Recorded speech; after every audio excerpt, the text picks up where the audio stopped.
the youngest MVP in NBA history, a Chicago legend who changed the game forever. He's trading the hardwood for red clay.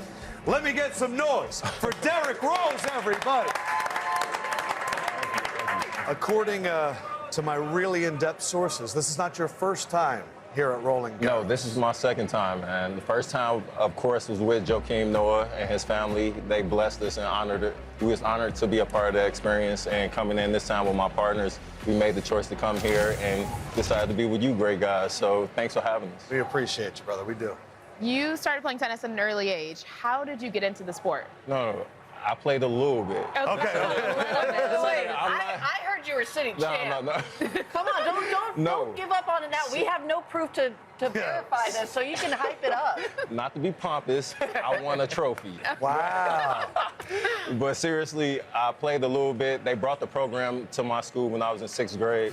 I played a little bit. We played at the auto show downtown, where the McCormick Place, downtown Chicago. We played there, played in a few tournaments there, and we won a trophy. Then after that, they took that program away from my school, and my dreams was wiped away right from there. So I still love the sport. I love how the game is played, and I'm always intrigued whenever I see it.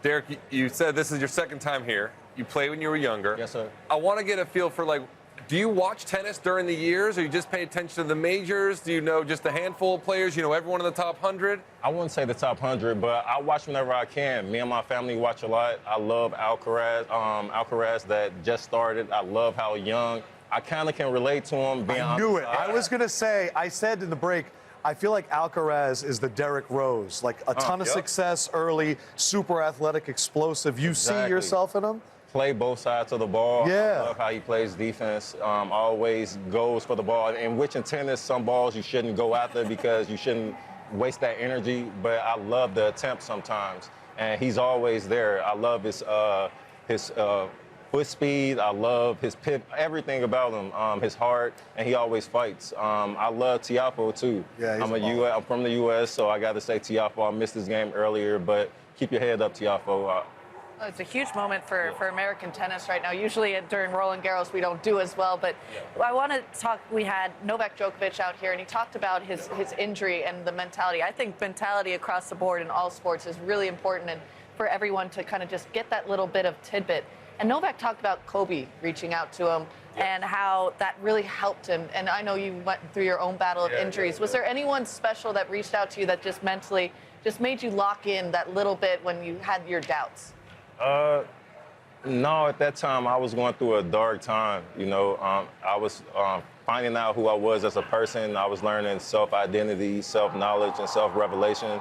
Those 3 keys put me on my journey to growing my hair, meeting my wife, and creating my partners that I have now.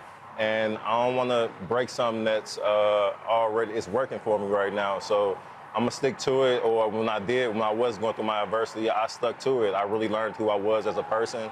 I learned with what I can deal with, what I couldn't deal with, my flaws, the good, bad, and ugly. And that's why I try to tell the younger guys, no matter what sport you're playing, you gotta be able to go through all the 3 levels: good, the bad, and the ugly. The ugly can be surgery, adversity, whatever it is, death in the family or something. The bad can be, you know, getting traded, etc. The good, everybody can get through the good. But if you can get through those 3 levels and stay away from being neurotic, you should be good. And I want him to go talk to Francis right now. Yeah, just hype him up. Oh, look. Yeah. The American success that happened here was in the 90s. Yes, sir. And I can imagine there was a lot of Chicago Bulls jerseys, even here in the 90s. There have been 5 Bulls jerseys retired. Yes, sir. You're getting your jersey retired by the Chicago Bulls next season. Yes, sir. It's going to be up there with Michael frickin' Jordan. What does it mean for you to have that jersey lifted in a place where 22 years old, you're the MVP, and you brought so much life to that city? It's going to be an honor, but at the same time, it's not me that's receiving this award or receiving the day or that experience. It's everybody, my teammates, the city, my teammates from grammar school, high school, the Chicago area. They seen me play ever since I was in 6th grade and held me to a certain level and expectation ever since I was that young.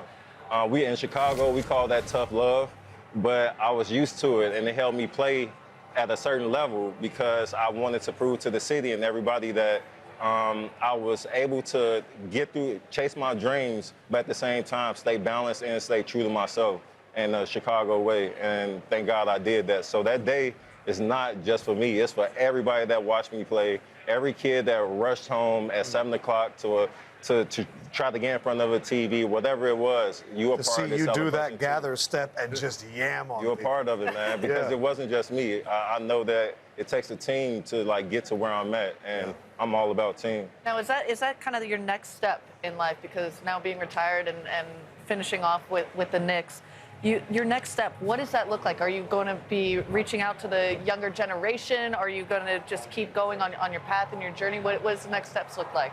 The next step is... So I'm going to use this as a cheat code because I'm now in retirement, son. It's really just being myself, like you. We was talking about before the camera came on about just a passion. My passion right now, I own a chess league right now. I'm with Magnus Carlsen, the #1 chess player in the world. Wait, didn't he lose? Like, He did. Just lost. I saw that too. Hey, No, I'm don't so just happy. bring that. Hey, Stop hating on this guy. I'm just saying, Like, like, like, this like an 18-year-old or 19-year-old. Shout out to Magnus, but seriously, it was a dream. I always dream big, and I love my team for always making me think macro. And whenever I do think micro, they always correct me. But it was a dream of mine to work with them, and I never thought I'd have a chance to actually partner with them. So a chess league, we have a flower shop that I'm opening up in Chicago. Of course, because of my name, Derrick Rose, it plays off the name D Roses. So it's other verticals that I'm in too. Once again, I'm not on here to brag or be pompous. It's other things that I'm gonna prime you about or later on in the future. But those are two things that I'm focusing on right now. First, before all that, it's a dad. The reason why I retired was because I wanted to be in my kids' lives and give them my undivided. I grew up with my father, so I'm giving them my all, and it's working right now because I know that I made the right decision by the smiles on their faces, the way that they call their mom or call my phone whenever I'm not around because they miss me. I know the importance of like just being there in their lives as a black man, I would say. You came here, you were kind enough to come to our set, and I think it's very important that when people are still thriving, you give them their roses. So if we can please give this man his roses while he is here, give him his flowers. You were deserving. So, you didn't know it was written. We need roses for Mr. Rose. Old man right here, thank you. Yeah, of course. And I hear that you're going to be mic'd up. You're going to be in there watching Carlos Alcaraz, Tommy Paul. Is this your first time that you're going to get to watch Carlos live? Live, yes. It's an First experience. time, special, man. I'll be recording up there. You'll see me with my phone. No, we want your insight. We want the intel. I'm gonna be a little, He is. He's wearing a microphone, so we're going to be recording it. The thing that, because this was my first time going in there, the thing that's incredible to me, you can hear everything. And he is going to see you. And it's so special. And I'm telling you, you are going to be able to give him power in this match. The only problem is he's taking on Tommy Paul, the American. So I don't kind of want you to give too much power to Carlos Alcaraz. But how excited are you to watch that match tonight? I'm very excited, man. Like I said, the experience being here, I always like putting myself in uncomfortable situations so I can get comfortable with them. And this is a part of the journey right here. Coming here, talking to you all, going in there.